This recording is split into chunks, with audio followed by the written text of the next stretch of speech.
வணக்கம். கேபி கேக்கிங் kitchen channel. நம்ம இன்றைக்கி பாயசம் செய்கிறோம். உங்கள் வீட்டில் இடியப்ப மாவு இருந்துச்சுன்னா அதில் எப்படி செய்வோன்னு பார்ப்போம். முதல்ல வெல்லத்தை தண்ணி ஊற்றி நல்லா கரைச்சி விட்டுடுங்க. கல் மண் இல்லாமல் நல்லா அரிச்சு நீங்கள் தனியாக எடுத்து வச்சுருங்க. அது ஒரு பக்கம் ஆறட்டும். இடியப்ப மாவு நம்ம 2 கப்பு எடுத்துருக்கோம். கொஞ்சோண்டு உப்பு போட்டு சுடு தண்ணி போட்டு நல்லா கட்டி இல்லாமல் கரண்டி வச்சு ஃபஸ்ட்டு கிண்டுங்க. மாவு சூடாக இருக்கும். மாவு கொஞ்சம் ஆறுனதும் கையை விட்டு நல்லா பிசைஞ்சு வச்சுருங்க. கையில் மாவு ஒட்டக்கூடாது. அந்த பருவத்தில் நமக்கு இருக்கணும். ஒரு பாத்திரத்தில் பால் ஊற்றி பால் நல்லா சூடாகட்டும். அதுக்கு தேவையான அளவுக்கு நம்ம தண்ணி சேர்த்துக்கலாம்.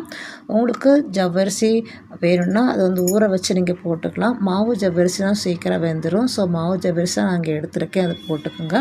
முறுக்கு குழாய் எடுத்துக்கோங்க. அதில் நம்ம பிசைஞ்சு வச்ச மாவை போட்டு நம்ம என்ன பண்ண போகிறோம்னா புழிய போகிறோம். அந்த மாவு பால் நல்லா சூடாக இருக்குது.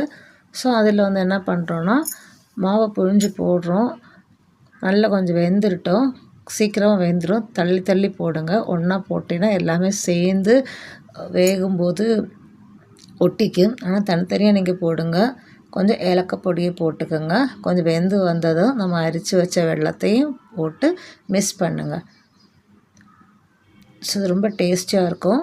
நெய்யில் முந்திரி பருப்பு திராட்சை வறுத்து போட்டு சர்வ் பண்ணி சாப்பிடுங்க. செம்ம டேஸ்டியாக இருக்கும். தேங்க்யூ.